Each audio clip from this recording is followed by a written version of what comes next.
আসসালামু আলাইকুম রহমতুল্লাহি ওবরকাতুহ। সম্মানিত দর্শক, ডক্টর মোহাম্মদ ইউনূসের কার্যকাল, তার রাজনীতি, এটি আগামী দিনে কিভাবে মূল্যায়িত হবে? তিনি কতদিন ক্ষমতায় থাকবেন? সেটি কি এই এপ্রিল মাসে শেষ হবে 2026 সনে, নাকি বিএনপি যেভাবে চাচ্ছে 2025 সনের ডিসেম্বর মাসের মধ্যে একটা নির্বাচন করে তিনি চলে যাবেন? অথবা আওয়ামী লীগের যারা লোকজন, তারা তো যেভাবে দোয়া পড়ছে, দরুদ পড়ছে, তারপরে বিভিন্ন দেবালয়, ধর্মালয় থেকে শুরু করে পুণ্যময় স্থানে তারা যেভাবে যাতায়াত করছে এবং তারা যেভাবে আকুতি জানাচ্ছে, তাতে করে যদি তাদের দোয়া কবুল হয় তাহলে তো যে কোনো সময় 1 মিনিটের মধ্যে, 1 ঘন্টার মধ্যে, 1 দিনের মধ্যে ডক্টর মোহাম্মদ ইউনূসের পতন হতে পারে। তো আওয়ামী লীগের ইচ্ছা অনুযায়ী 1 মিনিটের মধ্যে শেখ হাসিনার ডিজায়ার পূর্ণ করার জন্য ডক্টর মোহাম্মদ ইউনূসকে চলে যেতে হতে পারে। বিএনপি যেভাবে চাচ্ছে সেভাবে যদি হয় তাহলে এই বছরের ডিসেম্বর মাসের মধ্যে তাকে চলে যেতে হবে। তিনি যেভাবে কথা বলেছেন, ভাষণ দিয়েছেন, সেই ভাষণ যদি তিনি রক্ষা করেন, তার কথার উপর যদি অটুট থাকেন, তাহলে 2026 সনের এপ্রিল মাসের মধ্যে তাকে চলে যেতে হবে। আর এনসিপি, জামাত এবং জামাত ঘরানার যারা অন্যান্য মানুষ, তারা ডক্টর মোহাম্মদ ইউনূসকে আজীবন রাখার জন্য, একেবারে নিদেন পক্ষে আরও 5 বছর রাখার জন্য যে জনমত তৈরির চেষ্টা করছেন, যে পরিবেশ এবং পরিস্থিতি তৈরি করার চেষ্টা করছেন, সেগুলো যদি বাস্তব রূপ লাভ করে বা সেগুলো যদি সফলতার মুখ দেখে, তাহলে ডক্টর মোহাম্মদ ইউনূস আগামী 8-10 বছর ক্ষমতায় থাকতে পারবেন। এখন সেই জিনিসগুলো কি কি?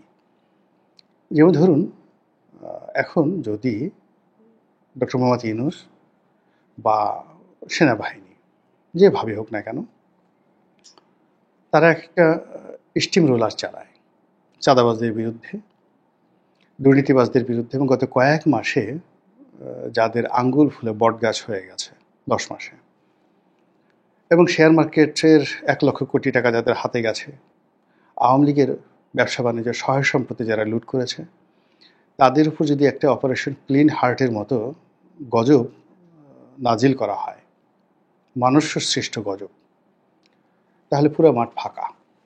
নির্বাচন তো দূরের কথা, নিজের আব্বার নাম নেওয়ার মতো লোক বাংলাদেশে খুব কম থাকবে। আর যদি এরকম শক্ত একটা অবস্থানে ডক্টর মোহাম্মদ ইউনূস চলে যান, এবং সেটা চলে যাওয়ার জন্য তিনি যদি প্রয়োজনে আমেরিকারও সহযোগিতা নেন, তাহলে আমরা দূরে দাঁড়িয়ে শুধু কাঁদব, দেখব এবং মাঝে মধ্যে উন্মাদ হয়ে শুধু হাসবো। এছাড়া আসলে সহসা আগামী 2-10 বছরে আমাদের জেগে ওঠার কোনো সম্ভাবনা নেই। আমাদের স্বভাব হলো আমরা কারো সুযোগ পেলে ঘাড়ের উপর লাফ দিয়ে উঠে তার মাথা ঝাঁকাতে থাকি, তার চুল টানতে থাকি, তার গাল টানতে থাকি, তার গালের উপর ফটাফট চল দিতে থাকি। এটি বুড়ো মানুষ থেকে শুরু করে একেবারে অবশ শিশু, আপনি যাকেই সুযোগ দেন সে সেই কাজটা করবে। এমনকি একটা ছাগল, এমনকি একটা গরুর বাচ্চা, ছোট একটা বাছুর, আপনি তাকে একটু পাত্তা দেন, ও এসে, ওর মাথায় শিং নেই কিন্তু আপনাকে একটা গুঁতো সে দেবেই। কিংবা আরও খারাপ যদি ধরেন একটা গরু, ঠিক ওই বাছুর, ষাঁড় বাছুর, এখনও যৌবন আসেনি। কিংবা ধরুন একটা ছাগল, তো একটা ছাগল, তার পুরুষত্ব কেড়ে নেওয়া হয়েছে, মানে তাকে খাসি বানিয়ে দেওয়া হয়েছে, খোল কেটে ফেলা হয়েছে। তো এইরকম ছাগল কিংবা খাসি আপনাকে যদি একা আপনি শুয়ে আছেন বা মানে আপনি কুজো হয়ে কোনো কাজকর্ম করছেন, অমনি পিছন দিক থেকে আপনাকে তার স্ত্রী সঙ্গী মনে করে আপনার উপর ঝাঁপিয়ে পড়বে এবং আপনার সঙ্গে সঙ্গম করার জন্য আপনার উপর চড়াও হবে। গ্রামের একটা 6-7 মাস বছরের 6-7 মাস বয়সী যে গরুর ষাঁড় বাচ্চা এই অপকর্মটা করে। এবং গ্রামে পাঁঠার কথা বাদ দেন, পাঁঠারা তো আলাদা কথা, কিন্তু যেগুলো খাসি, যেগুলো পুরুষত্ব মানে আমরা গ্রামে বলি তুলাই দেওয়া হয়েছে, এই সকল খাসি যখন মানে কোনো একটা শিশু, বয়স্ক মানুষ বসে আছে, মুরব্বী মানুষ বসে বসে ঘাস কাটছে বা ইভেন ফসলি খেতে কাজ করছে, পিছন থেকে একটা খাসি এসে অমনি তার উপর ঝাঁপিয়ে পড়ল। তো এই হলো আমাদের আবহাওয়া, প্রকৃতি এবং পরিবেশ। কিন্তু আপনি যখন লাঠি হাতে নেবেন, আপনি যখন শক্ত হবেন, তখন বিড়াল বলেন, বাঘ বলেন, সাপ বলেন, সব দৌড়ে পালায়। তা আমাদের এই যে দেশে মানুষ শক্তের ভক্ত, নরমের জন্য। এখন যা কিছু হচ্ছে মূলত ডক্টর মোহাম্মদ ইউনূসের দুর্বলতা, তার অক্ষমতা, তার বার্ধক্য, তার যাকে বলা হয় জনসম্পৃক্ততা না থাকা, তার রাজনৈতিক দল না থাকা ইত্যাদি নানা কারণে যে যার মতো করে অনেক কিছু করছেন। কিন্তু তিনি যদি হুঙ্কার দেন এবং লাঠি প্রয়োগ করেন, এবং ইতিমধ্যে বেশ কয়েকবার আপনি দেখেছেন এইবার ঈদে সেনাবাহিনী লাঠি প্রয়োগ করেছে, বাসে থেকে নামিয়ে নামিয়ে সবাইকে এক বেদম প্রহার করেছে, মানে যারা বেশি ভাড়া নিয়েছে। তারপরে বিভিন্ন গরুর হাটের যারা ইজাদাররা মাস্তানি করতো, এইবার সবার মাস্তানি যাকে বলা হয় একেবারে বন্ধ করে দেওয়া হয়েছে এবং অনেক একটা উচিত শিক্ষা দেওয়া হয়েছে। ফলে এবার গরুর হাটকে নিয়ে আমরা বাংলায় যেটাকে বলা হয় তাফালিং, কেউ তাফালিং করতে পারেনি, কেউ মানে ওইভাবে লাভের মুখ দেখতে পেরেছেন আমার কাছে মনে হচ্ছে না।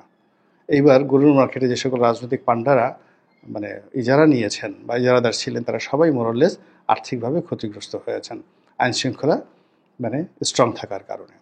তো এনিওয়ে, এটা যারা বোঝালাম যে আবার পুলিশও বিভিন্ন জায়গাতে অনেকগুলো অ্যাকশন তারা গেছে, সেনাবাহিনী তো গেছেই, এবং অনেকের মধ্যে কিন্তু ইতিমধ্যে একটা আতঙ্ক ছড়িয়ে পড়েছে।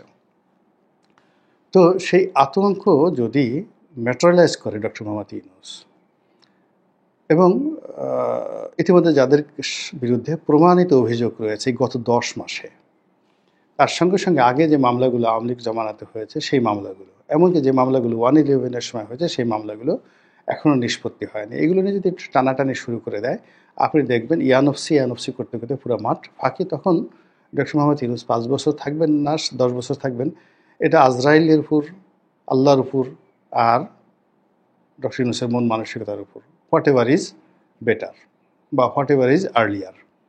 আল্লাহ যদি হুকুম দেন আজরাইলকে যাও, তখন একরকম হবে। আল্লাহ যদি বলেন যে না, যাওয়ার দরকার নেই, তখন একরকম হবে। ডক্টর ইউনূস জীবিত আছেন, তিনি ইয়াদ করলেন, সেক্ষেত্রে একরকম হবে। তো সব মিলিয়ে তার যে প্রস্থানটি, এটি অনিশ্চিত। আমরা বলতে পারি না যে তিনি আসলে কোনটা করবেন। আওয়ামী লীগের কথা মতো কালকে চলে যাবেন, বিএনপির কথা মতো ডিসেম্বরে চলে যাবেন, নাকি তার নিজে যে কমিটমেন্ট সে অনুযায়ী এপ্রিলে চলে যাবেন, স্টিল আমরা জানি না। কিন্তু এই সময়ের মধ্যে তার যেটা লিগেসি তৈরি হয়েছে, যেটি বাংলাদেশে আর কেউ কখনো রাষ্ট্র ক্ষমতায় বসে করতে পারেনি, সেই লিগেসি বা সেই ঐতিহ্য, সেটি হলো তিনি প্রচণ্ড ভারত বিদ্বেষী, ভারত বিরোধী, এবং ভারতের চোখে চোখ রেখে, দিল্লির চোখে চোখ রেখে বাংলাদেশের কোনো রাষ্ট্রনায়ক যদি কথা বলে থাকেন, he is the only one man. গত 10 মাস পর্যন্ত আমাদের তাই মনে হয়েছে। এবং এই কারণে কি হলো, ইসলামপন্থী যারা লোকজন রয়েছেন তারা তো আসলে ভারতকে সবসময় তাদের শ্রেণীর শত্রু মনে করেন, এবং আমাদের দেশের যারা তৌহিদি জনতা তারা মনে করেন যে যে কোনো সময় যাকে বলা হয় দিল্লি যদি বাংলাদেশ দখল করে, এদেশে আর মুসলমান থাকবে না, এদেশে কোনো গরু কুরবানি করা যাবে না, এদেশের মসজিদগুলোকে সব মন্দির বানিয়ে ফেলা হবে।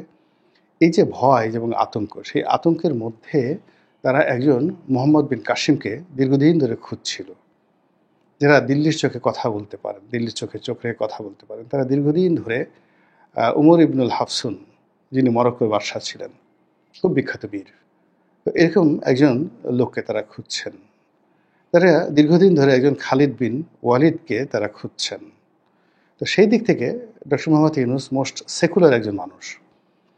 নামাজ কালাম, তারপর শেষে কোরআন হাদিস পড়া, ইজমা কিয়াস করা, ইসলামী জীবনযাপন করা, এগুলোর মধ্যে আমরা কখনো তাকে দেখিনি। কিন্তু তারপরও কেবলই মাত্র ভারত বিরোধিতার করার কারণে এবং এখন পর্যন্ত 10টি মাস ভারতের বিরুদ্ধে লড়াই করে টিকে থাকার কারণে তৌহিদি জনতা এখন তাকে মাথায় করে নাচছে, এবং তিনি একটা ইতিহাস তৈরি করে ফেলেছে যে এই বাংলায় একজন লোক তৈরি হয়েছিল যে কিনা দিল্লির বিরুদ্ধে যুদ্ধ করেছিল, যুদ্ধ ঘোষণা করেছিল এবং 10 মাস টিকেছিল।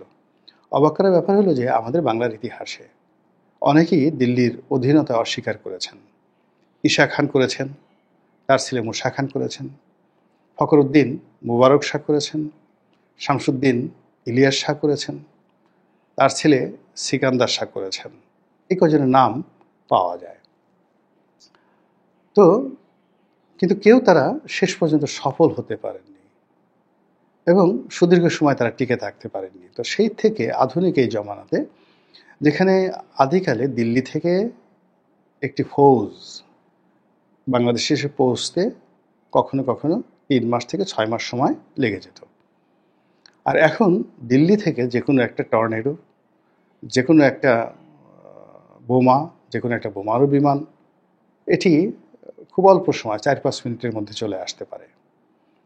তো কাজেই অতীতকালে যদি কেউ 10 বছর দিল্লির সাথে যুদ্ধ করে, দিল্লির চোখে চোখ রেখে, দিল্লির সাথে টেক্কা দিয়ে 10 বছর টিকতে পারে, তো সেই দিক থেকে আধুনিক এই প্রযুক্তির যুগে 10 দিন টিকে থাকাটা একটা বিশাল দমের দরকার। তো সেক্ষেত্রে ডক্টর মোহাম্মদ ইউনূস 10 মাস টিকে আছেন, এটা যারা ইউনূস ভক্ত তাকে সেই যাকে বলা হয় একটা গাজী উপাধি দেওয়ার মতো অবস্থা তৈরি করে ফেলেছে, যে না, বীর দরকার, তো এরকম বীরই দরকার যে ভারতের চোখে চোখ রেখে কথা বলতে পারে। 2 নম্বর হলো যে ভারত তার সর্বশক্তি নিয়ে ইউনূসের বিরুদ্ধে লড়াই করছে। এখন শুধুমাত্র বোমা মেরে ইউনূসের মাথা খুলি উড়িয়ে দেওয়া ছাড়া ভারতের কিছু করার নেই, অথবা এখানে মোসাদের এজেন্ট পাঠিয়ে আরও মারাত্মক কিছু করা ছাড়া ভারতের কোনো উপায় নেই, কিংবা স্থলযুদ্ধ করে তাকে এখান থেকে ধরে নিয়ে যাওয়া ছাড়া উপায় নেই। কিন্তু যতটা কূটনৈতিক যুদ্ধ করা সম্ভব, যতটা অর্থনৈতিক যুদ্ধ করা সম্ভব, তার পুরোটাই ভারত করছে, যেটা কিনা ভারত ইতিপূর্বে তার কোনো প্রতিবেশীর সঙ্গে করেনি। আমাদের সীমান্ত বলতে গেলে বন্ধ, দ্বিপাক্ষিক বাণিজ্য বন্ধ, এবং সরকারের বেশিরভাগ দপ্তরের সঙ্গে আর ভারতের দপ্তরের সঙ্গে কথাবার্তা বলা পর্যন্ত বন্ধ। এরকম একটা বিরূপ পরিস্থিতি, যেখানে আমাদের ইম্পোর্ট মানে আমদানি বাণিজ্য 40% আমরা ভারতের সাথে করতাম, যেখানে ভারতের সেন্ট্রাল ব্যাংকে আমাদের এখনও রিজার্ভ রয়েছে, কত বিলিয়ন রয়েছে আমি জানি না, বাট ভারতের সেন্ট্রাল ব্যাংকে আমাদের যে সেন্ট্রাল ব্যাংকের রিজার্ভ রয়েছে, যেখানে ভারতে আমাদের এক্সপোর্ট রয়েছে প্রচুর, আমাদের যে ইন্টারনাল যে দুদেশের যে আন্তঃযোগাযোগ, এটি সর্বোচ্চ পর্যায়ে রয়েছে। আমরা ভারত থেকে সরাসরি বিদ্যুৎ আমদানি করছি গ্রিড লাইনের মাধ্যমে, আদানি বিদ্যুৎ। ভারতের অনেক বড় বড় কোম্পানি হাজার হাজার কোটি টাকা ভারতে বা ডলার বাংলাদেশে তারা বিনিয়োগ করেছে গত 15 বছরে। তো এত কিছুর পরেও ভারত বাংলাদেশকে যে রক্তচক্ষু দেখাচ্ছে, বাংলাদেশের ত্রুটি চেপে ধরার চেষ্টা করছে, তো সেই জায়গাতে দাঁড়িয়ে ডক্টর মোহাম্মদ ইউনূস এখনও দম নিতে পারছেন, নিঃশ্বাস নিতে পারছেন। ভারতকে এখন পর্যন্ত তুড়ি মেরে উড়িয়ে দেওয়ার হিম্মত দেখাচ্ছেন, এবং একটিবারের জন্য ভারতের নিকট আত্মসমর্পণ করার জন্য তিনি চেষ্টা করছেন না। তিনি ভারতের সঙ্গে সম্পর্ক স্থাপন করতে চাচ্ছেন সমতার ভিত্তিতে। তো এই যে তার যে মন এবং মানসিকতা, ভারত বিরোধী যে সেন্টিমেন্টটাকে আপহোল্ড করা, এবং তার সামর্থ্য অনুযায়ী তিনি যেভাবে একা লড়ে যাচ্ছেন, তার এই লড়াইয়ের সঙ্গে পুলিশের যোগাযোগ নেই, তার এই লড়াইয়ের সঙ্গে বিজিবির যোগাযোগ নেই, তার এই যোগাযোগের সঙ্গে লড়াইয়ের সঙ্গে সেনাবাহিনীর এরকম পরিপূর্ণ সমর্থন নেই। ফলে তিনি কৌশলগত কারণে একা, আর বিশ্বাসগত কারণে বাংলাদেশের সাধারণ ধর্মপ্রাণ যারা মানুষ রয়েছেন তাদের একটা সমর্থন দোয়া তার সঙ্গে কাজ করছে, এবং এই কাজ করে তিনি যে 10 মাস যাবৎ টিকে আছেন, এটাই তার একটা ঐতিহ্য হয়ে থাকবে, এটা তার জন্য একটা ইতিহাস হয়ে থাকবে। এবং আগামীতে তিনি যখন থাকবেন না, তখন তার অন্য অনেক বিষয় নিয়ে কি সমালোচনা হবে আমি জানি না, তবে তার এই ভারত বিরোধিতার জন্য তিনি অবশ্যই অনেকের নিকট প্রশংসিত হবেন। ইতিহাস বড়ই নিষ্ঠুর, এবং ইতিহাস সব কিছু মীমাংসা করে দেয় তার সময়ের মাধ্যমে। ডক্টর মোহাম্মদ ইউনূসের যে আগমন, তার প্রস্থান, তার কর্মকাল, এটিও ইতিহাস দ্বারা নির্ধারিত হবে। আল্লাহ আমাদের সবাইকে হেদায়েত দান করুন এবং হেফাজত করুন। আসসালামু আলাইকুম ওয়া রাহমাতুল্লাহি ওয়া বারাকাতুহু।